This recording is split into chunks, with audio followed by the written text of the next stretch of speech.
Bama prepares for the ReliaQuest Bowl, or whatever it's called. I call it the Outback Bowl in Tampa. Who cares?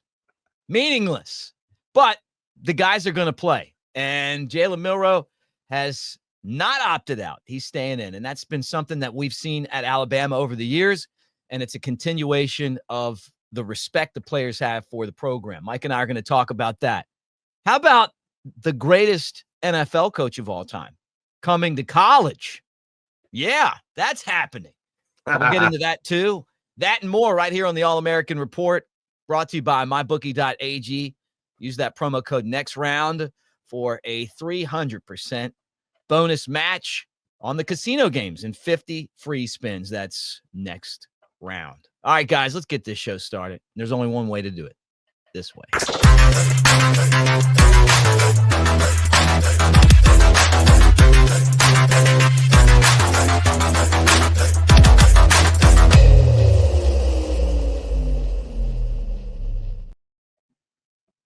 Yeah, there we go. There we go. I'm going to get you to stop that at some point. No, I love it, man. I'm not quite perfect yet. You know, like when I try to match myself up with it, but I'm close. I'm close. That's fair enough, man. Look, I don't hate it. It just it's not my favorite. There's a million photos that Kent and the guys and whoever other media used to come out of that era, man. It's just that's the one that always gets me. But whatever, claim to fame, whatever. I'm just along for the ride, man. Your world, I'm just living in it, baby. Well, it's your catch. It's your catch line, except it's not a line. It's an A. It's a big A, and you're in the A. So I thought we had a really good show yesterday. It was a lot of fun. Now we kind of just start thinking about the future, and it has come out that Jalen Milroe is going to play in the bowl game. I can't imagine a scenario, and I know this has been a hotly debated topic amongst Alabama fans, that he comes back to Alabama. I think this is absolutely his last game, but I think that it does tell us something about where the program is. The fact that the guy wants to play one more game, that is absolutely meaningless. Well, I think that's kind of the task, right? You separate the two pieces of news, separate how you feel about Jalen Milroe and about this past season with the news that he wants to play in the bowl game. I know that everybody's yearning, like the Bama fans are so ready to turn the page, right, onto either the next season or the next quarterback or whatever, and get the bad taste out of their mouth that like, I feel like a lot of people are letting how they felt about the season or about Jalen Milroe kind of, come into the way they should feel about this bowl game. And right. you have to separate the things. Like, you have to start looking at what we talked about the culture yesterday on the show. Start looking at what the culture is around Alabama football and Kalen DeBoer and Courtney Morgan and everybody else involved in that program, and think about the fact that your quarterback, who is very likely going to go into the NFL draft, wants to play in the bowl game. Like if this were Bryce Young or Mac Jones or Tua or some of the other guys that have come to that program, we'd be ecstatic. We'd be like, dude, how awesome is it that, we've created this program, this culture where the guys want to compete and they want to be a part of the team and they want to make sure that, Bama's playing its best ball and all the other stuff. It's the same stuff that Nick Saban was able to pull off for the longest time. I want my guys to play in the bowl game. Happens with Kirby Smart, happens with other successful programs in the SEC and in the country. So try to look at it through that lens. No matter how you feel about the quarterback position moving forward, try to look at it through the lens of our possibly NFL-bound quarterback is going to play in the bowl game in the, what's it called? The Outback Bowl. Outback, yeah. The ReliaQuest Bowl. Yeah. Is it ReliaQuest or ReliaQuest? I think it's ReliaQuest. I don't know. Yeah, I don't know either, man. It sounds disrespectful that I'm butchering it so bad. I don't mean it to, but like I'm not as familiar as I probably should be. So I don't know. But yeah, I mean, I think that's the task, right? Mm-hmm. Should be happy either way that your starting quarterback of 2 years wants to play in the bowl game. I think it's a good sign no matter how you slice it in terms of how you feel about him. I'm going to read you something here. Hod Campbell was asked by the media if he was going to play versus Michigan. Okay. I'm playing. Hell yeah, I'm playing. Love that guy. Is that in quote? Yeah, it's in quote. Yeah. Come on, dude, that's what I love, man. Like, I respect that. Like, you show up. Dude, you said I'm going to read you something, and I'm thinking it's like this whole paragraph, and it's 6 words. Like, I'm playing. Hell yeah, I'm playing. Yeah. That was it? Okay. Yeah, man. Hey, yeah. Sometimes Like, the I shortest. love that guy too, man. Yeah. So the Sure. shortest sentences sometimes are the most meaningful. Well, I mean, I think so. Look, man, it's just like it's so hard too, man, for me to try to wrap my head around what's going on in college football right now. Because I have, I'm not that like it feels like a lifetime ago. 15 years removed from college football. Like, if you had talked about from 68 to 73, to 83, 68 to 83, like you're not talking about as much difference as we're talking about right now. So trying to put my guys in my mind in these guys' shoes and try to understand where they're at. But when I hear an answer like I'm playing, hell yeah, I'm playing, that's exactly what I would have said 15 years ago. And it's kind of refreshing because I'm like, okay, some people still do think the way I used to think and my teammates thought 15 years ago. It's not that crazy. It's not that out of the realm. And I think we can all agree that Jod Campbell's a beast, right? And we all love to see him suit up in the crimson uniform. So yeah, man, I think it's cool. Look, I love the fact that I can't remember the kid's name the DB that's going in the portal, but I think it was Clinton Dix or somebody else that put out, hey, he's going to be part of the team and continue to prepare with us. I love that, dude. Like, right. I think in this day and age, I think a win in terms of guys leaving, I think a win at this time of the year is guys that still want to be around. I mean, it's as simple as that. If guys want to be around, they're more likely to stick around. When the times are good, when the times are bad, whatever. If they want to be around the team right now and around the coaching staff, that means it's a pretty healthy environment, man. And I don't think you can overstate what that means at this point in time. When you look around the landscape of college football and the stories that come out and this starting quarterback transferring and this, like all these other players demands and money and all other stuff, like some of these guys just still want to be around. It's nice. Parker Brailsford says he's coming back. So you got your starting center, and then I guess too, man. Yeah, he's good. Yeah, he's really good. He such an improvement from last year. If we'd have had him last year, I think we would have won the national championship. Yeah, I mean, look, man, Seth McLaughlin's good. Like, he's a good blocker. I think we all just had issues with his snaps, and that ended up biting you in the butt at the end of the year, and definitely reared its head against Michigan. So I think I don't know. I mean, to me, it's an improvement blocking, but not as much as it is with the snaps and everything else that you kind of incorporate into that opinion. Mm-hmm. Yeah, he did an excellent job this year.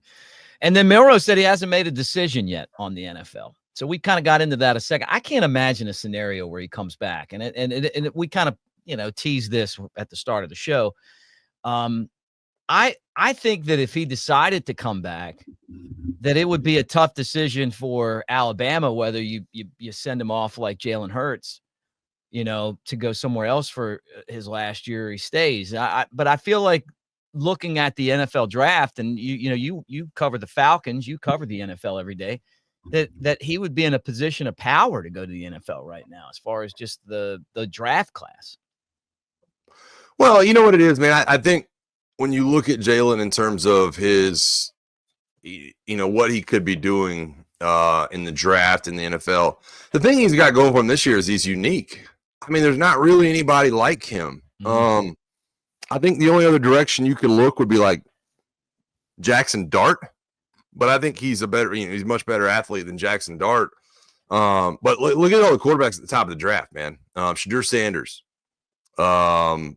I can't remember the kid from Miami's name off the top of my head, but Cam Ward. Yeah. Quinn Ewers, possibly Carson Beck. I mean, you like go all the way down. It is inundated with pocket passers in an NFL that is rapidly evolving away from pocket passers. You look at Bo Nix, you look at Jaden Daniels, you look at whoever else, Lamar Jackson, Patrick Mahomes.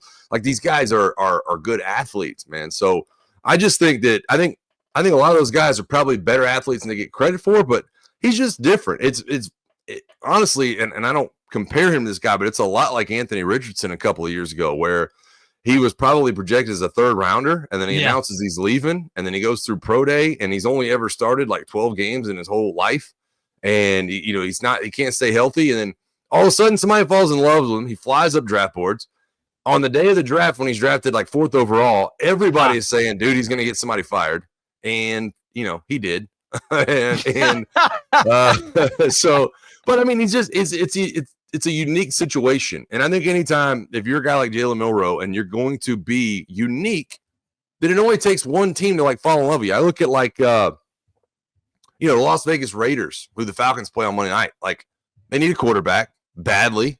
And they have deficiencies all over the place. They don't have much talent at the wide receiver position. They have Brock Bowers, but they have deficiencies on the offensive line. So you look at it and you go, okay, if you could jump up and draft Shedeur Sanders, do you really want to? I mean, he's not exactly moving much, right? You better have an offense like Mike McDaniels in Miami with Tua, where this guy can drop back and get it out now, or he's going to be running for his life, much in the way that you see Caleb Williams is about to probably set a record for the most times a rookie's ever been sacked in the NFL. And like, you just look at that situation. That's exactly what can happen if you don't get the right guy, to play that position. The guy's world renowned as a quarterback, number 1 overall pick, whatever, and you get your coach fired, man. So like, I just think that I think Jalen would be smart to head to the NFL. I've been back and forth about kind of where he might land, but I think his personality, his physical attributes, I think somebody will fall in love with him and he'll land in a good spot eventually. Yeah. Well, I mean, look at Bryce Young. All of a sudden now people are like, hey, you know what? Maybe the guy can play a little bit. It's like, no, dude, like he got drafted on a terrible team that doesn't block, I mean, I feel sorry for him. Now I'm seeing him make plays. I mean, there's a learning curve that goes with it too. But I think with Milroe, kind of where Milroe is, I see that Richardson, but I think he's a much better player than Richardson was in college. I mean, I agree. And I agree. Think that I just think for both sides, I've said this before, I think for both sides, it's time to move on. Like, it's Ty Simpson's turn. You got Keelan Russell, the number 1 prep player in the entire country in any sport. You also got Austin Mack. We just saw Dylan Lonergan transfer, who's a damn good I hated quarterback. that, man. He was coached over here by one of my buddies over here at Brookwood, right outside of Atlanta. And I had always heard so many good things about Lonergan. I thought he was going to have a shot to really make an imprint in Alabama. So I hate to see him move on, but it's just the nature of the beast these days. It's nobody's fault. It just is what it is, man. If you feel like there's a clearer path somewhere else, then you kind of jump at it, right? Yeah. Yeah, right. But I mean, like that, but having Milroe comes back, all of a sudden you're going to lose Ty Simpson. Yeah, probably. It is definitely a domino effect from there. And I don't know what Ty Simpson is. I mean, I don't want to get caught in this thing where Ty Simpson was the backup this year, so automatically we assume that he'll beat out the true freshman kid Keelan Russell or Austin Mack or whoever else. Right. I mean, we don't know. I mean, we just don't know. He's you got to see what Coach DeBoer wants to do. I mean, I think honestly, the situation at Florida was a prime example this past year where Graham Mertz is the incumbent and the starter, and you had DJ Lagway, who was the number 1 high school quarterback. And then all of a sudden Mertz is hurt, and then Lagway sparks this resurgence, for the Gators down the stretch, and Billy Napier saves his job. So I don't know. I don't want to get caught thinking too far ahead, but obviously you love to have a guy like Keelan Russell and Austin Mack in your back pocket, and we'll see how it kind of goes from there. Yeah, the fan base is going to freak out that Milroe is going to stick around. I think at this point we've seen the things that Milroe can do, what he can't do. You saw 3 wide receivers transfer. They don't feel like he's getting them the ball, probably part of that, whatever. Well, too, it's a tough spot to be in. I'll be honest, and I know that some Bama fans might hate to hear me say this, but if I'm Jalen Milroe, I think I've kind of seen what Nick Sheridan and Kalen DeBoer have for me. Right? On the flip side, it's like, you watch like he wouldn't be at Ole Miss. Austin Simmons is there, but you look at like a game plan, like an Ole Miss game plan, and you go, like that looks like a pretty good deal. Jackson Dart seems to be pretty athletic and throwing for a bunch of yards and doing all that stuff. So I don't know, man. I think you're right. If I were Jalen Milroe, I'd move on. If I were Alabama staff, I wouldn't lose a lot of sleep over it. I'd just say, hey, man, that was a good player. Led us to a lot of good times, a lot of good wins, but we'll be on to the next one and try to find somebody that fits what we want to do. Yep. All right, we'll keep an eye on this. I know you guys are going to be in the comment section talking about it. For the record, I think it's time for him to move on, and I wish him the best of luck in the NFL. Don't miss this opportunity for yourself, and I feel like Ty Simpson's ready to go. I just kind of how I feel. But if So he's not, you're on Austin the Mack's record. right Ty behind. Simpson's the guy. As December 12th, 2024, Ty Simpson is lining up against whoever we open. Oh, Florida State. Doak Campbell, So the schedule came out. Yeah. And we should do that. We should run through the schedule. Another really, really tough schedule for Alabama. And them being snubbed like they were. Greg Byrne, the athletic director, was kind of like he kind of made some statements that, you know what, some of these games you might not get them, the non-conference games, because if you're not going to. Did we talk about that yesterday? Greg Byrne's statement. I don't even know if we even got into that. We didn't even get into it, but I'm gonna put the schedule up. I'm gonna share with all of our friends here the schedule, because, dude, this schedule, man. I mean, this is a beast. It is. Can you imagine playing that when you were at Alabama? Like, yeah, it's rough. I mean, at like two of your non-conference games are at Florida State, Wisconsin. I mean, like, I don't remember us. Like, we normally would play like one of these type games, and it would be like at a neutral site. For sure. These and like, you remember, we were one of the first teams that did this against Florida State in 2007. Like, these neutral site games early in the season. Yep. Like, it was like almost groundbreaking to do the neutral site stuff at the time. Then we turn around playing the Chick-fil-A kickoff against Clemson, Chick-fil-A kickoff against Virginia Tech. I know that Bama played some non-conference against Oklahoma before I got there, but yeah, I mean, it's look at this. You can lose these games. Let me just put it to you this way. How about between your two bye weeks, you play 3 away games and 2 home games against teams that beat you last year? Yep. I mean, like, that's I mean, like, I don't think anything compares to what like Florida's schedule was this year, or possibly even Georgia's with the away slate they had. Right. I do like the fact that they backed Oklahoma off of the Iron Bowl, though. You get Eastern Illinois. I'm trying to think, who's a famous player that went to Eastern Illinois? Did Tony Romo go there? Tony Romo, yeah. Yeah, Tony Romo. You like Tony Romo Eastern Illinois, and I like that a lot better than I did last year in that slate. But other than that, man, LSU and Oklahoma coming on back-to-back weeks into Bryant-Denny. And then you finish at Jordan-Hare, which is always tough, man. So it's a tough, I mean, it's a really, really tough away slate next year. I mean, Florida State's going to be a brand new team. Georgia, obviously, defending SEC champs at that point. Eli Drinkwoods ain't going anywhere at Missouri, although I hope, you can get into that a little bit. And then South Carolina, obviously, very good team. They'll probably, they'll have their quarterback back, most likely. And then at Auburn. That's a really, really tough away slate. Really tough. Dude, look at it like this. You can lose to Florida State in Tallahassee. You know about Louisiana Monroe. They beat us once. Really? Wisconsin right now? Hey, look, Wisconsin can beat you. I mean, look, I don't think they will, but they could. At Georgia, you're going to be a big underdog there. You lost to Vandy this year. Missouri, at Missouri is going to be a tough game. You lost to Tennessee last year. They're coming to town. You barely beat South Carolina this year. You got to go there.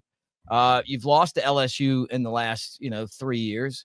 You lost to Oklahoma last year and got 3 points. Eastern Illinois has no chance. And then, beating Auburn's tough every time down there. This schedule is really, really tough.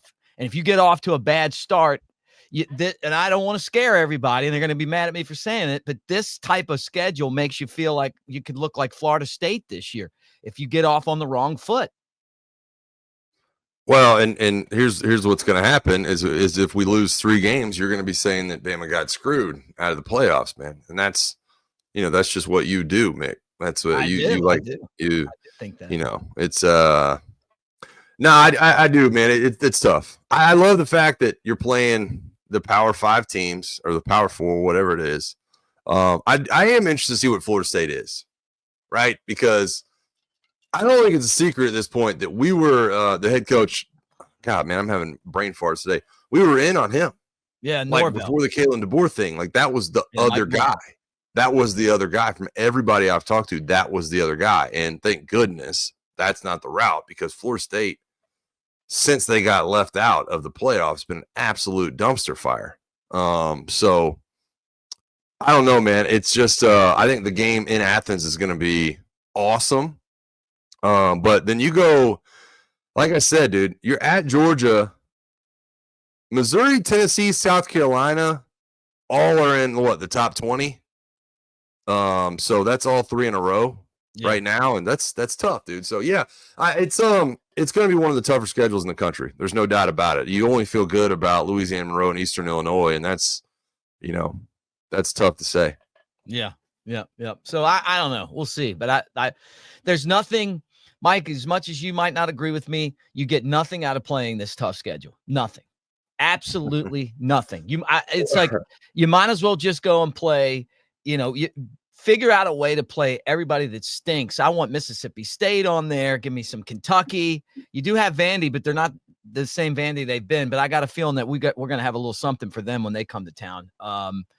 They won't have their amazing quarterback, but I mean, look, you don't know that he is suing the NCAA. Can you imagine if he wins that? He basically, what is he saying? He hasn't been the same since they announced the lawsuit. Have you noticed that? I know. He announced the lawsuit and that team completely fell off. Do you have the ability to put Georgia's schedule on the screen real quick? Because I want to contrast. I think Georgia, Kirby Smart said it after the SEC championship, like why Greg Sankey was in the room. He's like, yeah, we got screwed by the SEC. They sent us on the road all year. Dude, their schedule is so much easier this year than it was last year. It's not even funny. Like, they have 3 true road games. They have their 2 rivalry games are both at neutral sites. Yeah, there you go. So you get Bama in. So you've got the 3 road games: Mississippi State, Auburn, and Tennessee. Well, where's their Florida State and Wisconsin game? Yeah, you're not going to have that. Are they playing Wake Forest? Marshall's going to be a completely new team because everybody up there just transferred. Oh, I know. You got Georgia that's Tech. Not Wake Forest. It's Austin P. Austin P on the 6th, on September 6th. Dude, this is Marshall, then Austin P. Yeah, so here's the thing. You got Georgia Tech. Georgia Tech's going to be at Mercedes-Benz Stadium.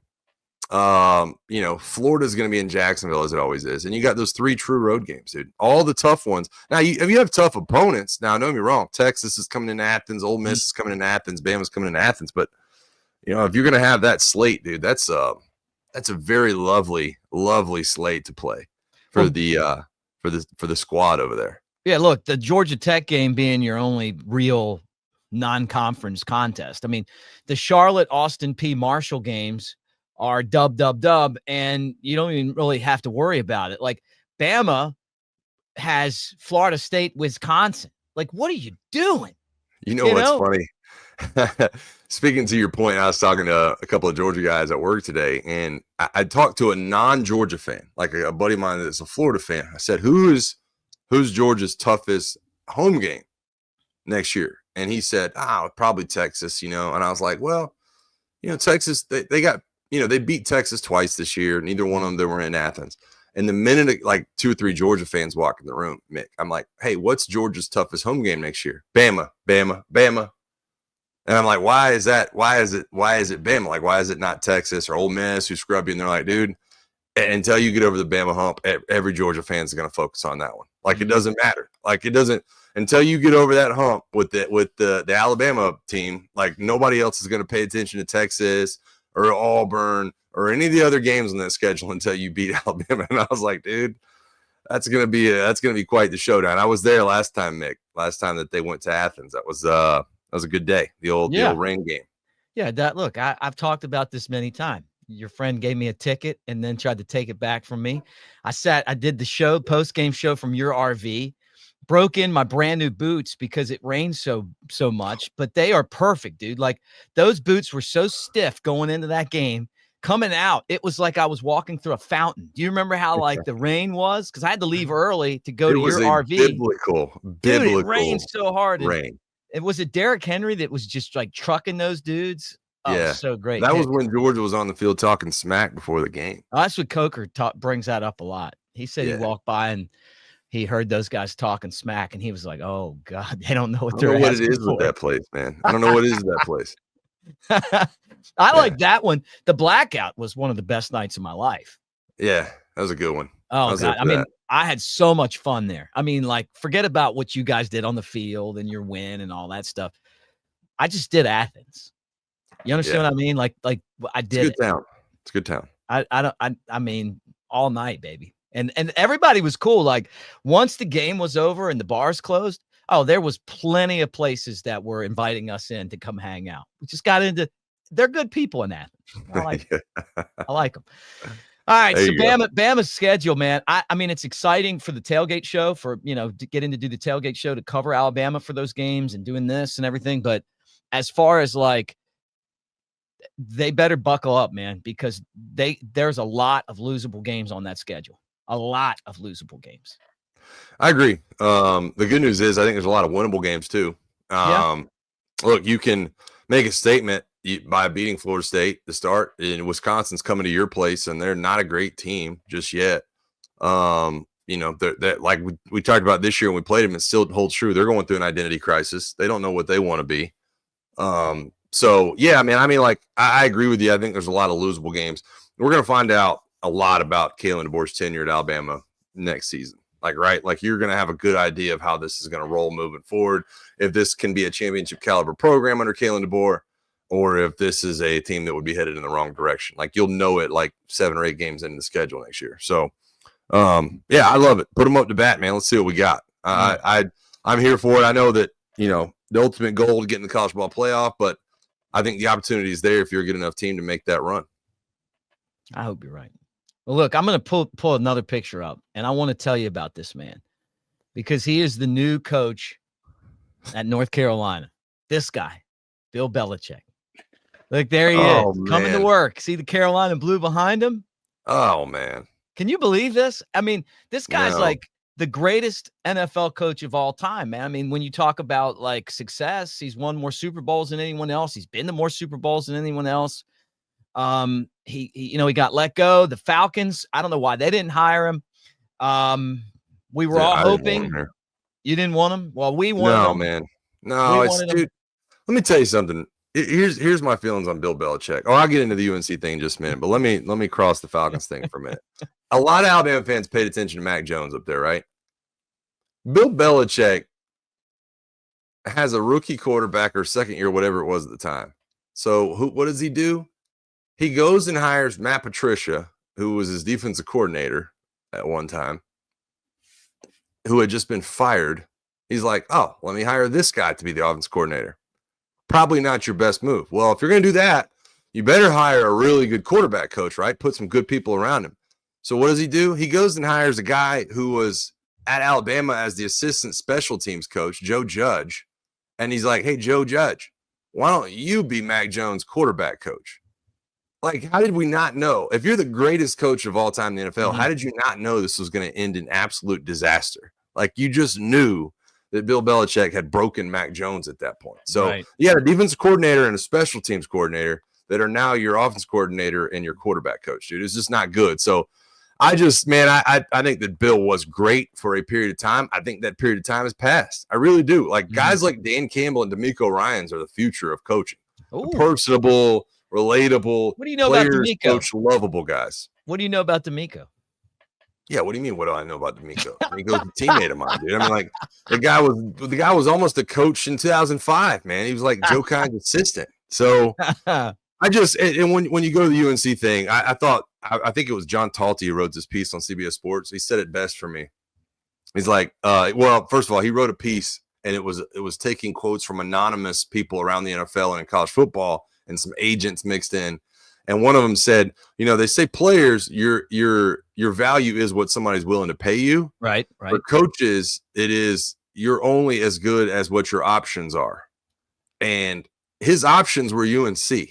Like that's what his options were at this point in time. So the Atlanta Falcons weren't the only head coaching job that was open. As a matter of fact, pretty sure there were 7 other options out there for him to go be a coach in the NFL, and nobody hired him.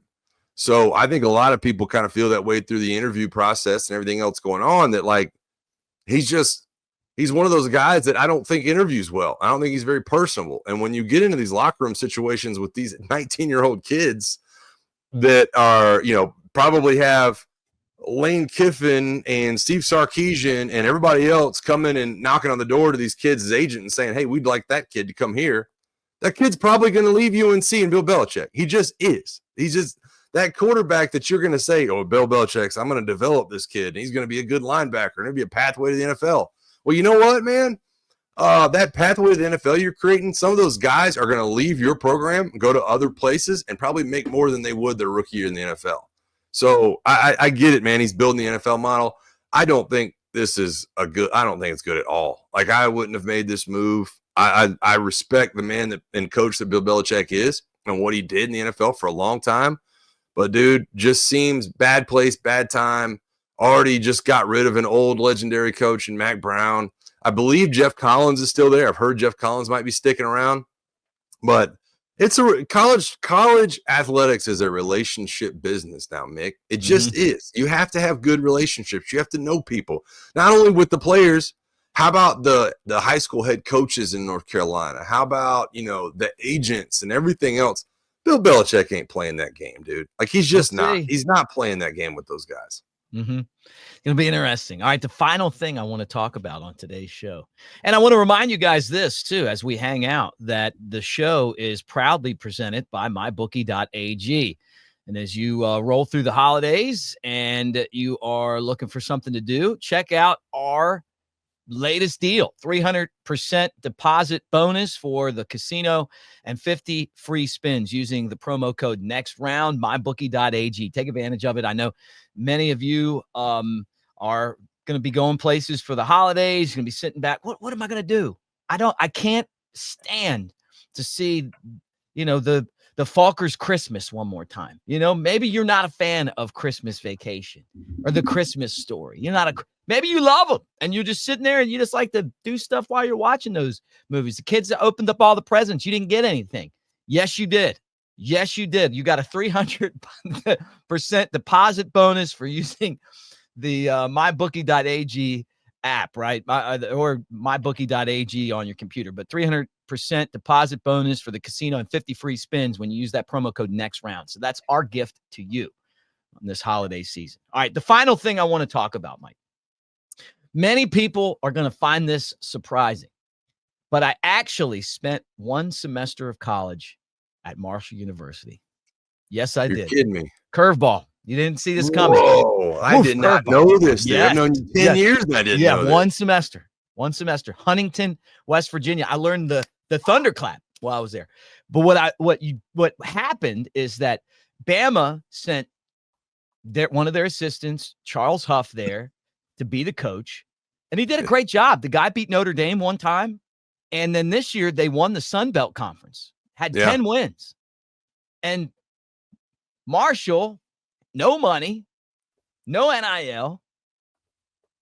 He goes to Southern Miss, who's been terrible, last place. And the entire team is in the transfer portal. They all opted out of the bowl. From worst to first. Yeah. What's first of all, I think this is awful. I hate that this is happening to Marshall. I really do, because it's a proud program. Here's the bright side of this whole situation. If a whole team opts out of a bowl game, now all of a sudden you're in people's pockets that have that are shareholders in this whole thing. Right now, all of a sudden, ESPN, who has the rights to whatever bowl game you're in, is going, wait a minute. Something's got to change. And this free-for-all that this free spiral that we continue to see college football on, when you start messing with bowl games and pockets and not being able to put on a show, that's when people's heads start really turning. It's when it starts affecting the bottom line for the corporations that are funding a lot of the stuff, that's when things start to go sideways. So the bright side for me is, if Marshall's team doesn't play in a bowl game, and I'm sure they'll still be able to field a team or whatever else, but if they didn't, you would start seeing a lot more people take notice and have a lot more urgency on creating some kind of contract, some kind of language around some guarantees financially and as far as longevity for these programs. So I think it stinks. I don't want to see Marshall and their fans and their program get put in that situation, especially over money. But, when it comes down to it, the only bright side is that you're going to see some urgency out of some people that otherwise didn't have much urgency in this situation, man. What's the new era of college football too? I mean, you either have resources or you don't. And Marshall and Huntington, West Virginia, I mean, you talk about a poverty-stricken area, it's just not a place that has a whole lot of resources. But they've for a long time, they've been a really good football school, Yeah. and obviously known for the biggest sports tragedy in the history of sports, at least in this country, when the team plane crashed. And a great movie with Matthew McConaughey playing the coach that came in after the plane crash. But when I went there, the one thing that I can remember is the fountain where they built the fountain by the student building, and they honored that team, and they get together and the families and stuff come. I remember walking by, I didn't really know much about it, and somber. And I've always liked Marshall, pull for him because of, just that having spent a little time there, but hate to see this, man, and I think you're going to see a ton of those players end up at Southern Miss, and Southern Miss has resources. I've been surprised at how bad Southern Miss has been lately, just because I remember when they beat Alabama, Southern Miss. I remember when you didn't want to play them, when Tyrone Prothro made the electric catch. Remember, we were losing that game. Oh yeah, I remember very distinctly. Man, we had some serious deficiencies on that 05 team, and somehow we kept pulling them out. God, that was for a 10-2 football team. Yeah. Yeah. Listen, we also I don't know if you ever met Drew Cummings. He was a walk-on with me at Alabama. He was from Huntington, West Virginia. He lived with Baron Huber for a couple years. No.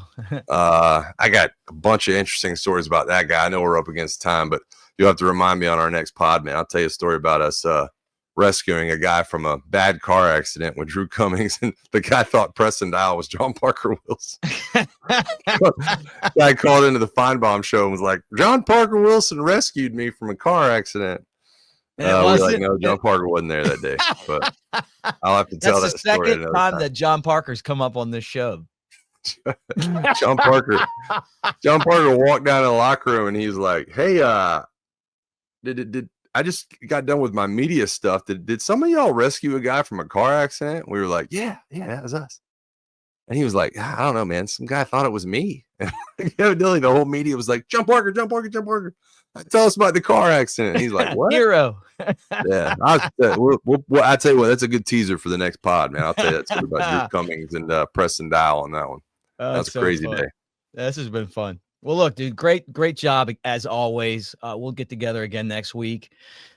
Like, subscribe, get in the comment section. We read the comments. I read the comments, and you guys were fair. It was I was slightly ahead of Mike as far as yesterday's comments. It was fair close. enough, man. Look, I'll be a loner if I have to. I'm standing on business over here, as the kids say these days, Mick. Standing on business.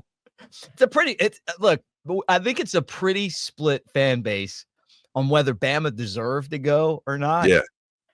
So it's just kind of getting into that yesterday. I love it. Fun. I love it. All right. Well, look, guys, also covercrimson.com. Clint Lamb's on there going through the transfer portal. We've got basically any information you need on the guys that are coming in town, how their visit's going to go, the recruiting class, looking to the future, what's going on with Milroe. We'll have all of that on there as well. Covercrimson.com. Take advantage of it right now. We got the $1 deal back. It's only going to last this week. So take advantage of that. $1 for the first month of covercrimson.com. Like, subscribe, thumbs up here, and have a great weekend, everyone. Roll Tide.